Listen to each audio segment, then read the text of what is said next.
शेतीमध्ये एआयच्या वापरामध्ये देशामध्ये महाराष्ट्र आघाडीवर आहे। सगळ्यात मोठी आणि महत्त्वाची अपडेट आपण पाहतोय। महाविस्तार प्लॅटफॉर्ममुळे शेतकऱ्यांना सर्व ठिकाणी ही आता माहिती एकाच ठिकाणी उपलब्ध होणार आहे। शेतकऱ्यांना बराच दिलासा म्हणावा लागेल। 25 लाख शेतकऱ्यांनी महाविस्तार वापरण्यास सुद्धा सुरू केलेला आहे। शेतामध्ये एआयच्या वापरामध्ये देशामध्ये महाराष्ट्र आघाडीवर असल्याचं मुख्यमंत्र्यांनी माहिती देत म्हटलेलं आहे। दिल्लीमध्ये एआय इम्पॅक्ट समिट सुरू आहे आणि त्यामध्ये दिल्लीत मुख्यमंत्र्यांनी म्हटलंय एआयवर इतक्या चांगल्या पद्धतीनं डेलिब्रेट करावं आणि भारताने देखील एआयच्या क्षेत्रात जी शक्ती उभी केली आहे ती शोकेस करणं हे मला असं वाटतं अत्यंत महत्त्वाचं आहे।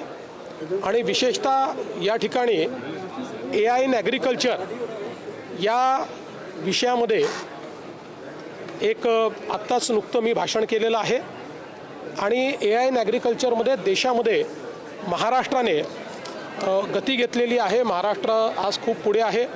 विशेषतः आपण जर विचार केला तर आपण जो महाविस्तार प्लॅटफॉर्म तयार केलेला आहे हा प्लॅटफॉर्म अत्यंत देशातला one of its kind platform आहे, ज्याच्यावर शेतकऱ्यांना त्यांच्या भाषेमध्ये कुठलीही इन्फॉर्मेशन मिळू शकते।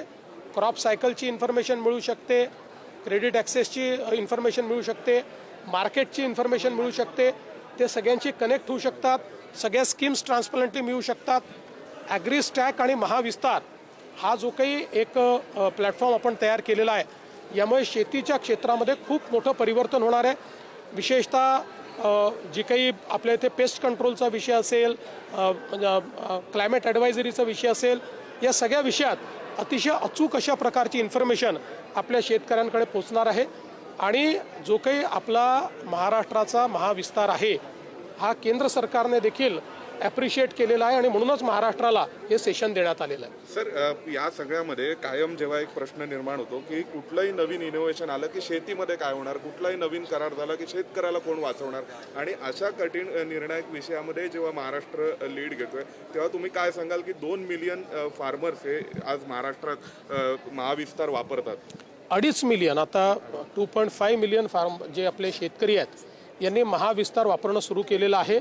आणि पुढच्या वर्षभरामध्ये मला विश्वास आहे की याची स्केल आपण वाढवू आणि खूप फायदा याचा आपल्या शेतकऱ्यांना होतोय।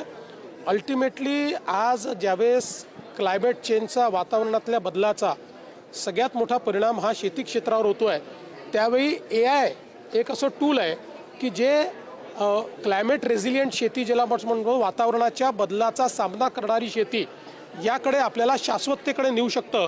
आणि त्यातला पहिला प्रयोग हा महाराष्ट्राने केला आहे। एआयच्या अनुषंगाने कापूस उत्पादक शेतकऱ्यांसाठी फायदा झाला किंवा तुम्ही सांगितलं सूचना देण्यात आली? मागच्या काळामध्ये एआयचा उपयोग करून आपण कापूस उत्पादक शेतकऱ्यांना मोठ्या प्रमाणात ॲडवायझरीज दिल्या, त्यामुळे त्या ठिकाणी गुलाबी बोंडअळी यापासून आपण कापूस उत्पादक शेतकऱ्यांना वाचवू शकलो। अन्यथा आपण बघितलं आहे 2017 साली संपूर्ण कापसाचं जे काही पीक आहे हे गुलाबी बोंडअळीने आपल्याकडे नष्ट झालं होतं, पण आता ते सोपं झालं आहे, ॲडवायझरी देणंही सोपं झालं आहे आणि शेतकरी त्याच्यावर कामही करत आहेत। मोठ्या प्रमाणात फायदा होईल म्हणायचं या सगळ्याचा, देशातील सगळ्या शेतकऱ्यांना याचा सगळा फायदा होईल। मला असं वाटतं की हे जे मॉडेल आहे हे सगळे राज्य या ठिकाणी फॉलो करतील आणि देशाचंही मॉडेल तयार होतं आहे। अल्टिमेटली आज आपल्या देशामध्ये वेगवेगळे राज्य जे चांगलं करतात, केंद्र सरकार जे चांगलं करतं, अशा सगळ्या गोष्टी या आपण एकमेकाला शेअर केल्या पाहिजेत आणि त्याला एका स्केलवर नेलं पाहिजे। यात सगळ्यात महत्त्वाची गोष्ट काय आहे तर ते आहे की डिजिटल पब्लिक इन्फ्रास्ट्रक्चर तयार करणे।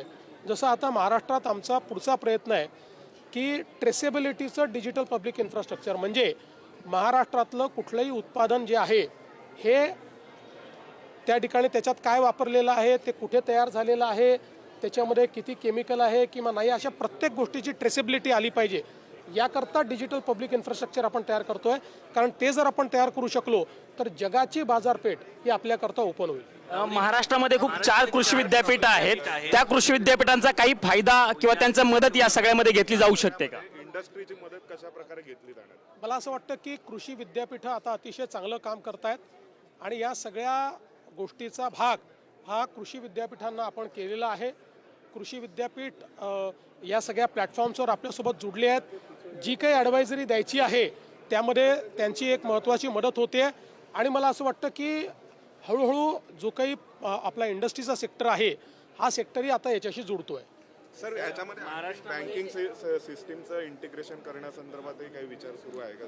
100% सुरू आहे. आज आपण जो काही ॲग्रीस्टॅक तयार केलेला आहे, ॲग्रीस्टॅक आणि महाविस्तार ह्या 2 गोष्टी जुडल्यानंतर कम्प्लीट बँकिंग जी काही सिस्टीम आहे ती पण याच्यावर आपल्याला आणता येईल. सर एक शेवटचा प्रश्न, टीका होतो खूप मोठ्या प्रमाणावरती AI वरती. आज AI समिटला इव्हेंट म्हटलं, काँग्रेसने खूप टीका केली आहे एका डिफेक्टला पकडून, फॉल्टला. मला असं वाटतं की जगाने भारताची शक्ती बघितली. एखादी घटना घडली तर तेवढीच घटना घेऊन बसायचं आणि आपल्या देशाला बदनाम करायचं, ही जी काही एक प्रवृत्ती काँग्रेसमध्ये आणि विरोधी पक्षात दिसते आहे ती देशहिताची प्रवृत्ती नाही आहे.